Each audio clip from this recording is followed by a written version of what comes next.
저 따라서 해보실까요? 새로운 인생의 축복. 한 번 더요. 새로운 인생의 축복. 오늘 본문 말씀에는 한 사람의 얘기가 나옵니다. 그 사람은 앞을 보지 못하는 분이었습니다. 성경의 표현대로 맹인이라고 기록을 하고 있습니다. 여러분, 우리 짐작할 수 있습니다. 이분이 어떤 삶을 사셨을까? 어둠 속에 사셨을 것입니다. 절망 속에 사셨을 것입니다. 이런 날도 있었을 것입니다. 차마 포기하지 못하는 허락된 한 날 한 날의 삶을 마지못해서 연명하듯이 살아가는 그런 인생이었을 것이다. 우리는 충분히 미루어 짐작할 수 있습니다. 이분이 어느 날 예수님을 만나게 됩니다. 결국 이분이 눈을 뜨게 되어집니다. 기적이 일어난 것입니다. 치유와 회복의 역사가 일어난 것입니다. 어두웠던 눈이 열려지고 새로운 세계를 보게 되어지고 새로운 삶이 이분의 인생 가운데 시작되어졌습니다. 사랑하는 성도 여러분, 저는 이 말씀을 읽으면서 우리 성도님들에게도 이런 은혜가 좀 있었으면 좋겠다라는 소원을 가져봅니다. 우리 모두는 절망과 어둠의 시대를 살아가고 있습니다. 우리에게도 이런 기적이 필요합니다. 우리에게도 이런 치유와 회복의 은총이 필요한 것입니다. 새로운 인생을 시작하는 놀라운 축복이 우리들에게도 있었으면 좋겠습니다. 있었으면 좋겠습니다. 여러분, 신앙생활 하는데 잘못된 두 극단이 있다는 것을 여러분들 알고 계십니까? 하나는 이것입니다. 신앙생활하면서 늘 기적과 요행만을 바라면서 신앙생활 하는 분들이 있습니다. 이 신앙 잘못된 신앙입니다. 쉽게 제가 말씀드려 볼까요? 감나무 밑에 누웠습니다. 그리고 입을 벌립니다. 이렇게 기도합니다. 주여. 그땐 또 되게 진실하잖아요. 주여, 저기 있는 감이 제 입으로 쇽 들어오게 하여 주시옵소서. 잘못된 신앙입니다. 그런데 또 한 부류의 잘못된 극단의 신앙생활을 하는 분들이 있습니다. 기적을 기대하지 않고 신앙생활을 하는 사람들이 있습니다. 여러분, 기적과 요행만 바라고 신앙생활하는 것도 잘못된 것이지만 기적의 하나님을 믿으면서 도대체 기적을 기대하지 않고 신앙생활하는 것은 더더욱 잘못된 것입니다. 여러분, 우리 하나님 어떤 하나님이십니까? 우리 하나님은 만물을 창조하신 창조자 하나님이신 줄로 믿습니다. 그러므로 우리 하나님은 전능하신 하나님이신 줄로 믿습니다. 그러므로 우리 하나님은 기적의 하나님이신 줄로 믿습니다. 기적의 하나님이 역사하시면 오늘 제 인생 가운데도, 여러분들 인생 가운데도, 여러분의 가정 속에도, 우리 교회 공동체 속에도 우리가 놀랄 만한 기적의 역사가, 새로움의 인생이 오늘도 펼쳐지게 되는 줄로 믿습니다. 어떻게 하면 새로운 인생을 맛보는 하나님의 사람들이 될 수 있을까 하는 것이죠. 오늘 그 얘기를 함께 나눠보겠습니다. 첫 번째로, 불쌍한 나의 처지를 제대로 인식할 때 하나님 주시는 은혜로 새로운 삶을 살아가는 인생이 될 수 있다 하는 것입니다. 오늘 성경 말씀에 보면 한 맹인의 얘기가 나오는데 이분의 이름이 오늘 성경에는 나오지 않습니다. 그런데 다른 성경의 다른 부분을 보면 이분이 바디메오다 하는 것을 우리는 알 수 있습니다.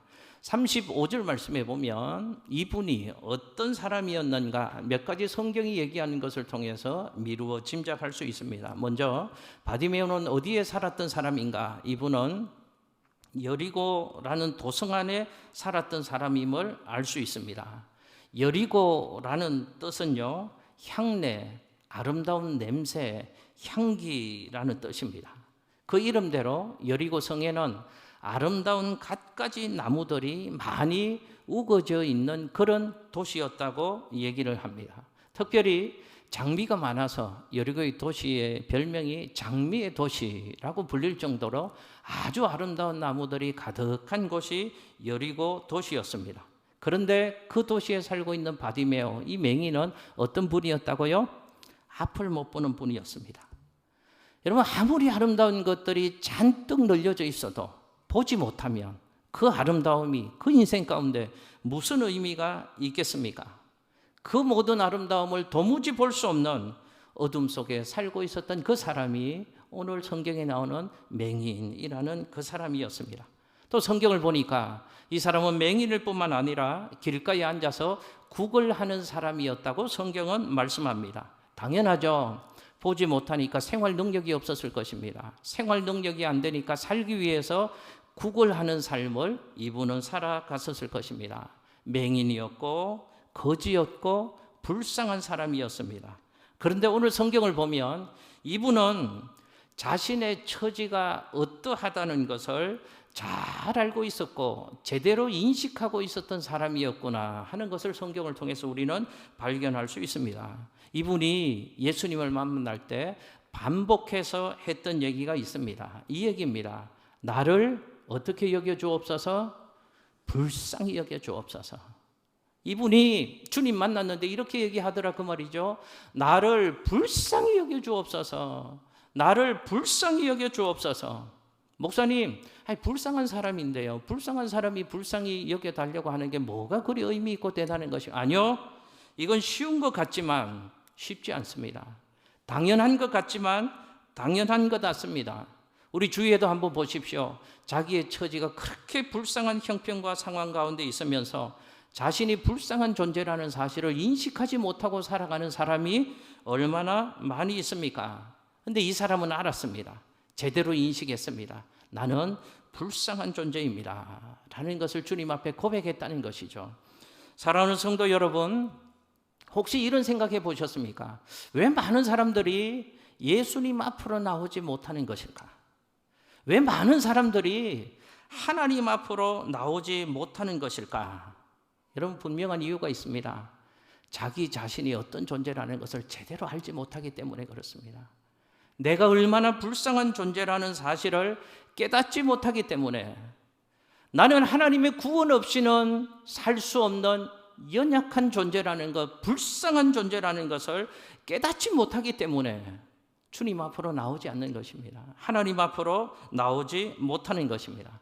사람들을 보면 잘 깨닫는 것 같은데 잘 깨닫지 못하는 점이 이것입니다. 다른 사람 보고는 잘 깨닫습니다. 저 사람 죄인이야. 저럴 수가 있어? 저렇게 나쁜 놈이야? 다른 사람이 죄 지은 것은 잘 깨닫습니다. 그런데 내가 죄인이라는 사실은 우리는 깨닫지 못하고 살아가고 있습니다. 내가 용서받아야 될 존재이고 나는 하나님의 도움이 필요한 존재이고 나는 새로워져야 될 존재라는 사실을 우리는 깨닫지 못하고 살아갑니다.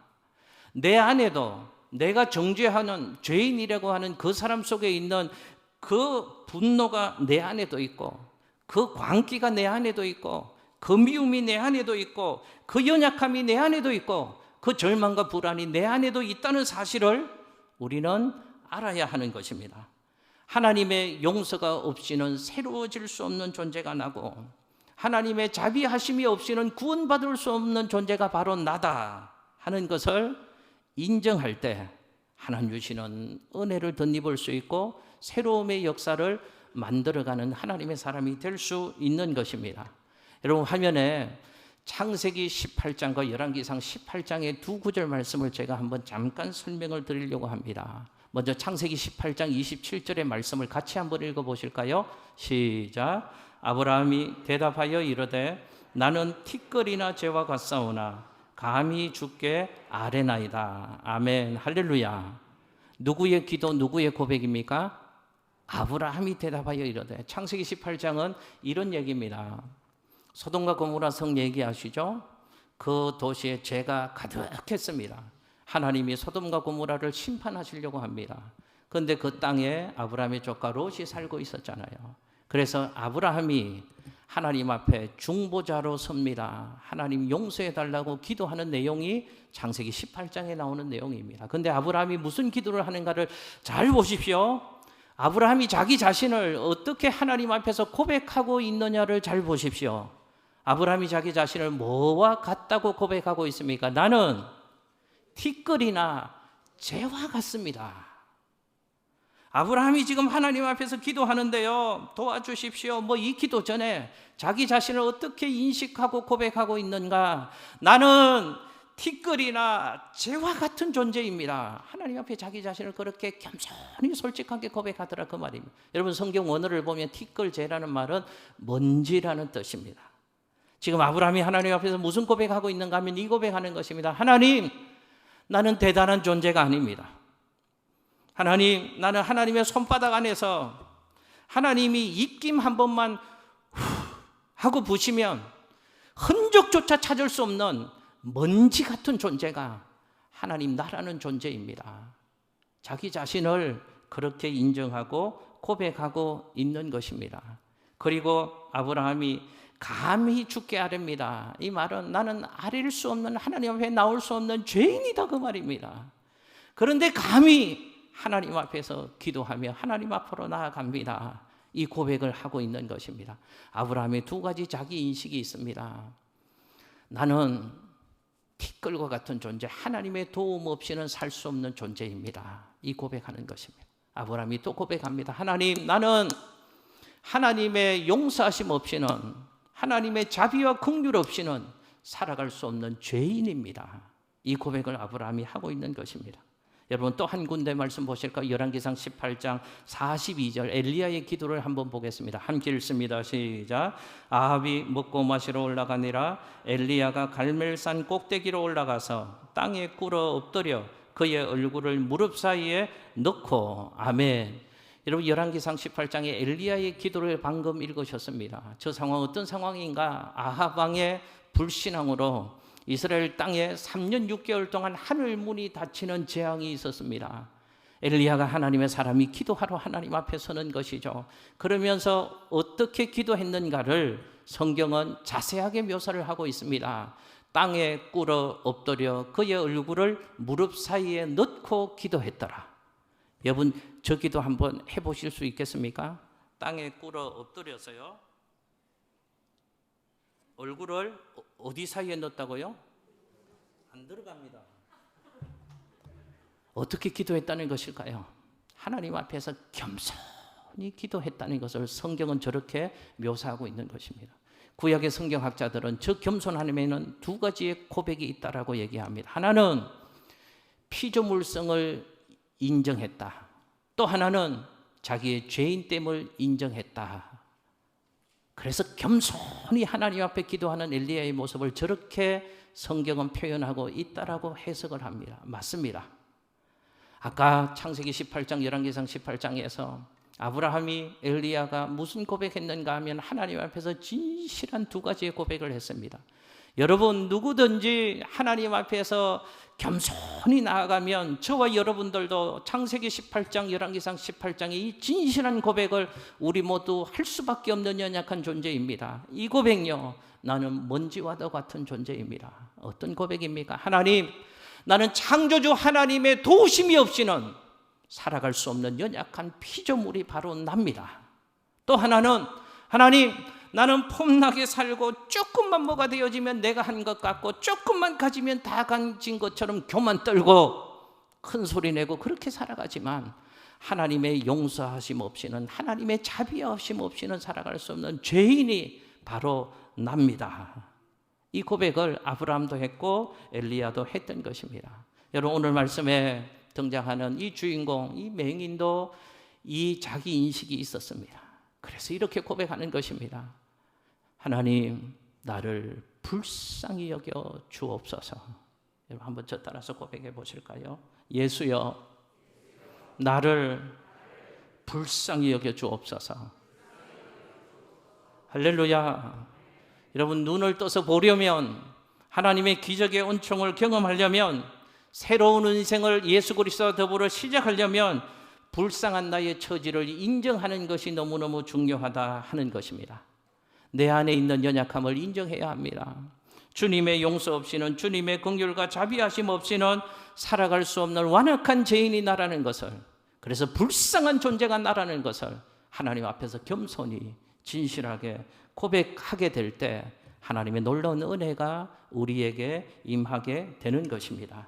둘째로, 새로움의 삶을 살아가려면 예수님을 진정한 구원자로 믿어야 합니다. 여러분, 오늘 성경 말씀 중에 37절, 38절 말씀을 화면을 통해서 또 성경으로 같이 한번 읽으시겠습니다. 시작. 그들이 나사렛 예수께서 지나가신다 하니 맹인이 외쳐 이르되 다윗의 자손 예수여 나를 불쌍히 여기소서 하거늘. 아멘. 자, 이런 얘기입니다. 이 당시에 이 맹인이 앉아서 구걸을 하고 있는데 많은 무리가 지나가는 떠들썩한 소리를 이분이 듣게 되어집니다. 그래서 지나가는 무리들에게 물었습니다. 무슨 일입니까? 그랬더니 그 무리들이 이분에게 알려주는 얘기가 예수께서 지나가신다는 소식을 전해주었다는 것입니다. 근데 잘 보십시오. 오늘 읽었던 37절, 38절 이런 부분의 성경을 좀 자세하게 읽을 필요가 있습니다. 바디메오가 무리들에게 예수님을 소개받을 때 그 무리들은 이 맹인에게 예수님을 어떤 분이라고 소개했다고 성경은 기록하고 있습니까? 무슨 예수?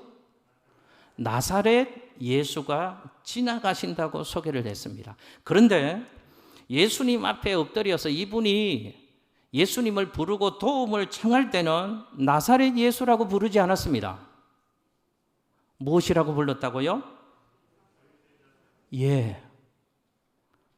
여러분, 이 부분이 매우 중요한 부분입니다. 그는 나사렛 예수라고 소개를 받았습니다. 그러나 이분은 나사렛 예수라고 고백하지 않았습니다. 다윗의 자손 예수여 나를 불쌍히 여겨 주옵소서. 이 나사렛 예수라는 말은요, 이 당시의 사람들이 예수님을 부를 때 가장 흔하게 많이 썼던 표현입니다. 그런데 이 표현 속에는 예수에 대한 경멸과 조소의 의미가 담겨져 있는 호칭입니다. 그래서 우리가 듣고 알고 있는 것처럼 이런 얘기를 했습니다. 나사렛에서 무슨 선한 것이 나겠느냐, 우습게 생각했다는 의미이죠. 그러나 이 맹인은 나사렛 예수가 왔다는 소식을 듣고 주님 앞에 엎드려서 간구할 때는 다윗의 자손 예수여라고 불렀습니다. 무슨 의미인가 하면 이분에게는 예수가 매우 특별한 분이셨다는 의미입니다. 여러분, 이 당시에 유대인들에게는 다른 민족에게는 없는 독특한 사상이 하나 있었습니다. 그게 메시아 대망 사상이라는 것입니다. 자신들 유대인들을 구원해 줄 메시아가 오는데 그 메시아는 다윗의 후손으로 오신다라는 믿음을 유대인들이 가지고 있었습니다. 그래서 구약의 이사야서 말씀을 보면 메시아가 오심으로 시작되어지는 하나님 나라에 대한 놀라운 경험을 이사야서는 이렇게 얘기를 하고 있습니다. 화면에 이사야 35장 4절에서 5절 말씀을 함께 읽겠습니다. 시작. 겁내는 자들에게 이르기를 굳세어라 두려워하지 말라. 보라 너희 하나님이 오사 보복하시며 갚아주실 것이라. 하나님이 오사 너희를 구하시리라 하라. 그때에 맹인의 눈이 밝을 것이며 못 듣는 사람의 귀가 열릴 것이며. 아멘. 할렐루야. 여러분, 놀라운 사실을 이사야서 말씀에 예언을 하고 있습니다. 메시아가 오시면 하나님 나라의 일들이 시작되어지는데 메시아가 오셔서 하나님 나라의 일들이 시작되어지는 것 중에 하나가 무엇이라고 예언하고 있는가 하면 맹인의 눈을 열어주실 것이다. 못 듣는 사람의 귀를 열어주실 것이다 라고 말씀하고 있습니다. 여러분, 오늘 이 본문에 등장하고 있는 이분이 다윗의 자손 예수여 라고 예수를 고백했다는 것은 이분에게는 분명한 메시아 신앙이 있었다는 것이죠. 그리고 그 메시아가 누구로 믿고 고백했다는 것입니까? 그 메시아가 바로 예수 그리스도다 라는 신앙을 예수님 앞에서 고백하고 있는 것입니다. 인류를 구원할 메시아, 나를 구원할 메시아, 나를 치료하고 나를 회복시키시고 내게 새로운 삶을 주실 수 있는 메시아, 그분이 바로 이분이시다. 그 메시아가 예수 그리스도시다. 저 예수 그리스도 구원자 메시아가 내 눈을 열어주실 것이다. 내 삶을 새롭게 해주실 것이다. 내 삶을 저분은 송두리째 바꾸어 주실 수 있는 유일한 메시아시다. 예수 그리스도 그분이 나의 메시아시다 라는 믿음을 가지고 있었습니다. 그리고 그 신앙을 이렇게 소리치며 고백하는 것입니다. 다윗의 자손 예수여 나를 불쌍히 여겨 주옵소서. 이 고백을 들으시고 예수님은 42절 말씀에서 이렇게 말씀하십니다. 너의 믿음이 너를 구원했다 라고 말씀하십니다. 이 맹인이 고침받고 회복되어지고 기적을 경험하고 새로운 삶을 살 수 있게 된 것은 무엇 때문이었다고 주님은 말씀하시는 것입니까? 그의 믿음 때문이었다. 그의 어떤 믿음요? 예수님만이 나의 구원자시다. 예수님만이 나를 고치실 수 있고 나를 새롭게 하실 수 있는 유일한 구원자시다. 이 믿음 가지고 있으면 주님이 그 믿음 보시고 치유하시고 회복시키시고 새로움의 날들을 열어주신다는 것입니다. 여러분, 이 생각 한번 해보셨습니까? 왜 많은 사람들이 예수는 믿고 교회는 다니는데 10년, 20년, 30년, 40년, 50년 평생의 연수가 신앙의 연수라고 자랑하며 사시는데 왜 도대체 예수를 일평생 믿는데도 변화되지 않을까? 여러분 한번 생각해 보셨습니까? 저도 그게 고민입니다. 이런 얘기하는 분들의 말에 저는 절대로 동의할 수 없습니다. 목사님, 설교로 사람들 변화되지 않습니다. 절대로 동의할 수 없습니다. 오히려 그런 얘기 들을 때마다 영적인 오기가 제 안에서 불끈불끈 생깁니다. 왜 변화 안 됩니까? 이유가 있습니다.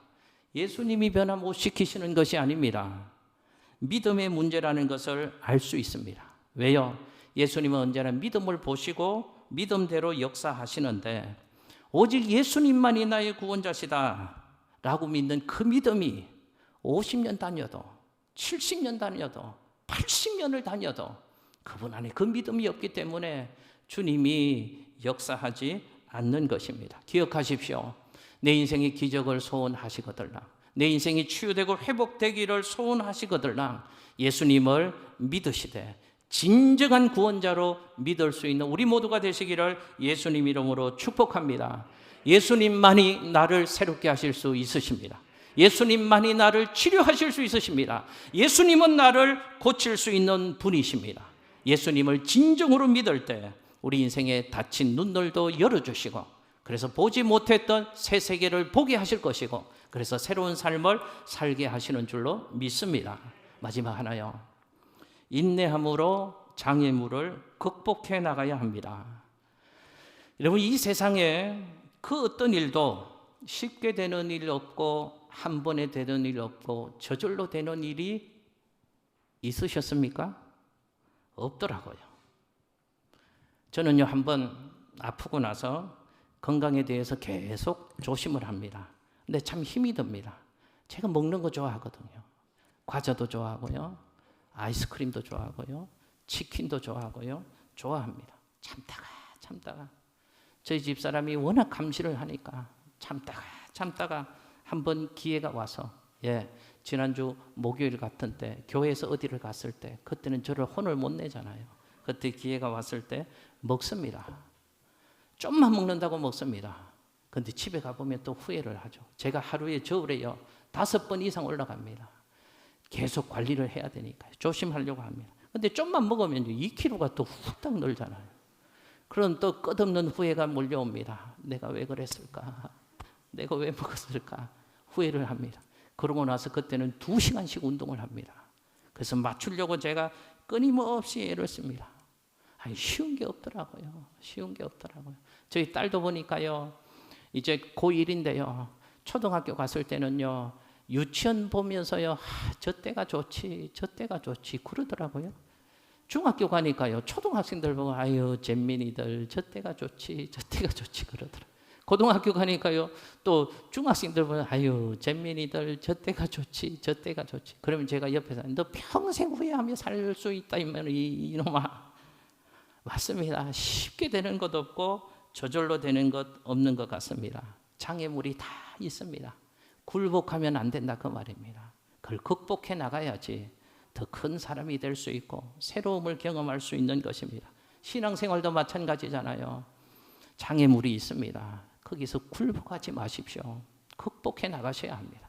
그때 성숙이 있고 새 은혜를 경험하는 하나님의 사람이 될 수 있는 것입니다. 오늘 이 한 사람의 얘기도 그렇습니다. 이분이 결국은 응답받고 기적을 경험했는데요. 단 한 번의 요청으로 응답받은 것이 아니라는 사실을 알 수 있습니다. 38절 말씀에 보면 나를 불쌍히 여기소서 다윗의 자손 예수여 큰 소리로 외쳤습니다. 근데 아무런 응답이 없었습니다. 그런데 그에게 돌아오는 것은 응답이 아니고 장애물이 그 앞에 돌아왔습니다. 39절 말씀에 보니까 앞서가는 자들이 그를 어떻게 했다고요? 꾸짖었다고 얘기합니다.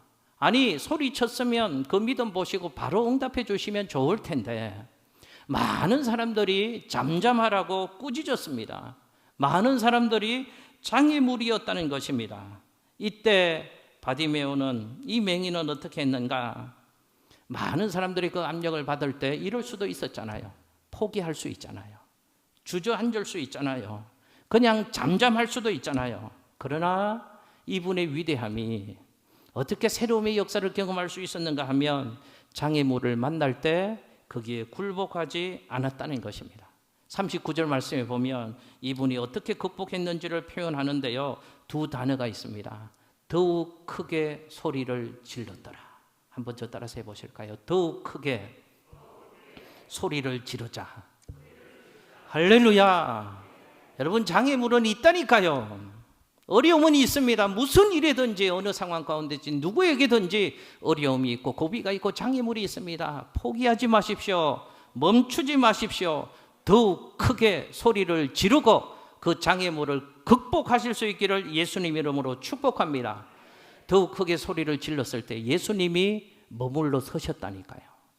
그리고 예수님이 그 상황 가운데 개입하시고 상황이 변화되기 시작을 했다는 것입니다. 여러분, 우리도 신앙생활하면서 한번 진지하게 예수를 믿어봐야 되겠다, 그런 마음으로 예수님께 바짝 다가옵니다. 그런데 예수를 모르겠고 믿음도 생기지도 않고 답답함이 계속 나를 짓누를 수 있다, 그 말입니다. 그때 어떻게 해야 된다고요? 안 된다고 포기하지 말아야 된다는 것입니다.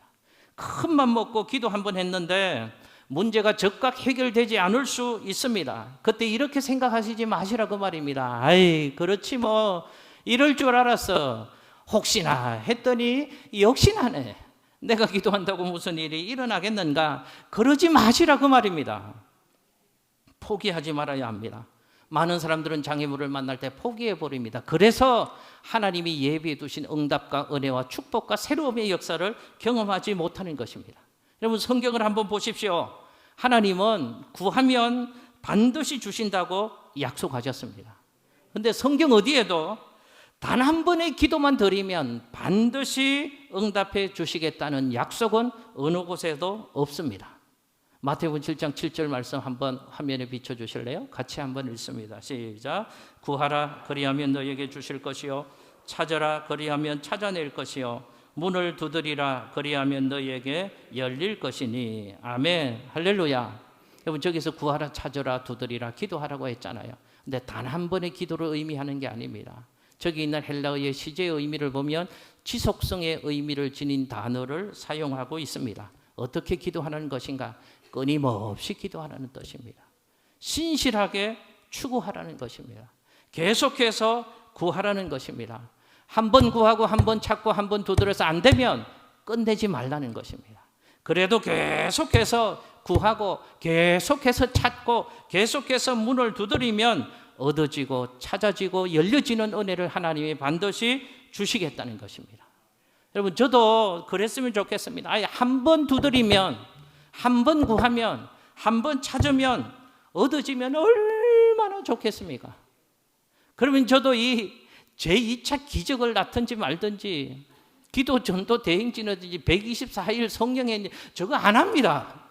그냥 한 번만 기도 새벽에 다 모여갖고 한 번 왕창 드리면 한꺼번에 그냥 하나님이 다 응답 주시고 문제 해결해 주시고 축복해 주시고 새로움의 역사를 경험하는 하나님의 사람들이 양천교회 다 될 수 있도록 은혜를 주시면 얼마나 좋겠습니까? 여러분, 우리가 기도하는 것이 자판기에서 커피 뽑듯이 기도 한 번 하나 딸랑 넣으면 그 자판기에서 하나님이 응답하셔서 최상의 결과물 응답을 만들어 주셔서 했다 이렇게 주시면 얼마나 좋겠습니까? 그러나 우리는 곧바로 주시기도 하시지만 기다리고 계속해서 기도해서 마침내 하나님의 은혜를 경험할 수 있다는 것을 우리는 경험적으로 많이 압니다. 목사님, 왜 그러시나요? 왜 하나님이 그러시나요?